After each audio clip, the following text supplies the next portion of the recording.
Hi everyone, this is Dr. Audrey Ray. Today is April 15th, 2020.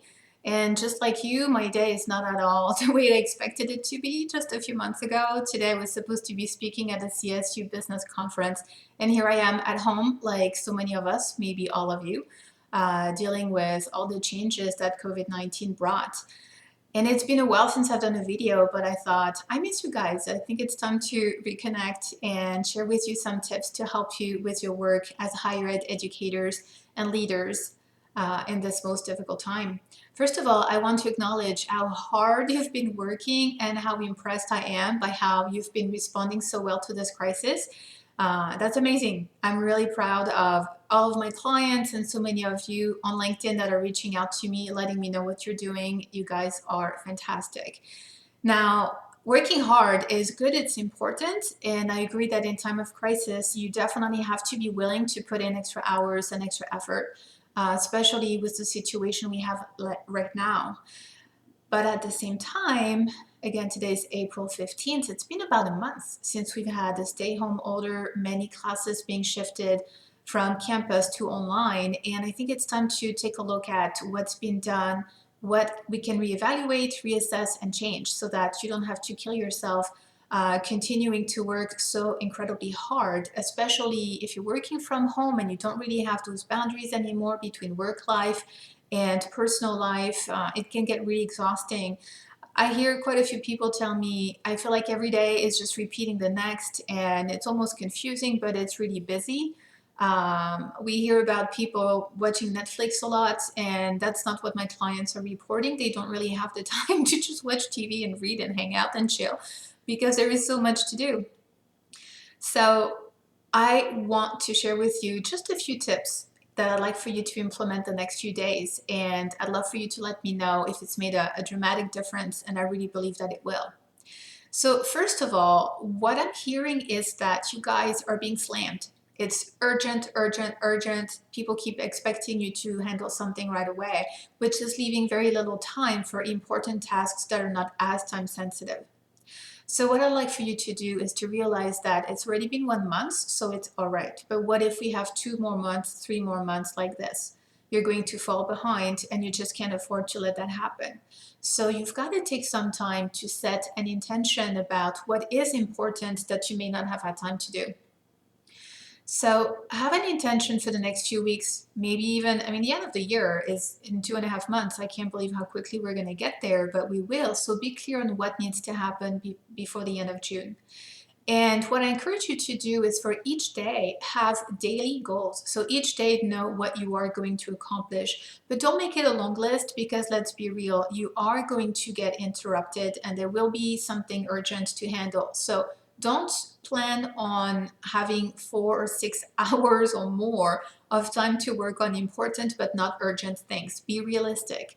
Pick some time, pick some goals, but then stick to it. Those must be your items that you absolutely must do, and you don't let yourself off the hook, because when you get those goals done, it's going to give you a sense of control. It's going to make you feel like you're making progress, and it's going to be wonderful, not just for how you feel, but the results that you're creating at the end. So definitely do that. So again, goal setting, intention, and knowing exactly what you want to do each day. The second thing is at the end of the day, it's important to look at how your day unfolded and ask yourself what went wrong, if anything. Did your day match your intention? And if not, what got in the way? And maybe your goals were not realistic, so you can adjust your goals differently for a different day. Or maybe your goals were realistic, but you can see that perhaps you spent too much time on one specific project or too much time on email, or it can be any number of things. So be very mindful of how you spend your time. And at the end of every day, I want you to ask yourself, if you were able to do it all over again, what would you do differently? So make sure to identify those ideas and those tips and implement them the next day. And it's not about blame or regret. It's just about process improvement. It's about reflecting, becoming more self-aware, and see what fits you. I'm tempted to give you some tips on what works for my clients, but again, I'm not here to judge, especially I don't even know what your situation is like. That's why it's important for you to do this reflection on your own and figure out what is right for you. So have this, I mean, it doesn't have to take long, maybe 10 minutes at the end of the day, but trust me, it's really, really, really worth it. So some of you might tell me, Audrey, honestly, I worked hard 10, 12, 14 hours and nothing went wrong. I did not mismanage my time. It's really that I have this much to do. And I believe you. I mean, I'm not suspecting that people are mismanaging their time, but there's always something that can be done a little bit better. So if this is you, if when you're looking at your day, you just can't see what you could have done differently to be able to be more productive, maybe you need to shift your focus from effort to results. Because in higher ed, I mean, let's face it, you guys, this is still my favorite industry. I've worked in higher ed a long time and my heart really is in higher ed, but let's be honest, we're not super focused on outcomes, results, productivity. We are a little bit too eager to spend time on processes. So you may have meetings that went too long. You may have certain things that you do only because it's tradition, or that's just how it is. You've got that recurring meeting that you guys always have, except now it's on Zoom instead of being in person. But there may be multiple activities that you do out of habit, or maybe just because it's a process. And sometimes we feel like when we can checking all the boxes on all the processes, we feel like, well, that's what we're paid to do. And in a way it is, but ask yourself, what value are we creating? What outcomes are we creating? Because it's very possible that you're spending a lot of time making genuine efforts that don't really bring a whole lot of value. And please don't feel judged by that. Open your mind. Please be willing to consider that. And if it's hard to do for the things where you took the initiative to create it, I'm sure you can look at things where you are a willing participant, that even though you're not the chair, even if you feel like you're not the leader, you may still be able to provide some input to have some transformation. So again, pay attention to what results are created. I also want you to start paying more attention to the things that were started and were never finished. Because right now I'm seeing, I can't call it procrastination because it's really not avoidance. It's a matter of reprioritizing. But there is so much reprioritizing going on a daily basis that there are important things that you've invested hours into that you may be losing momentum, forgetting about, and not actually completing. So when you've invested a significant number of hours on something and then you drop it, that's time that's wasted.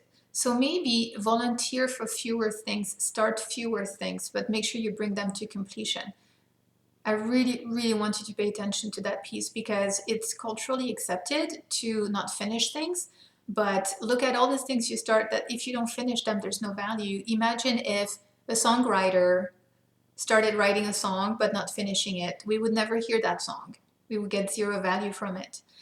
Same thing with anything you can build that seems more tangible than a project. Imagine building a home, only built 80%, you can never live in it.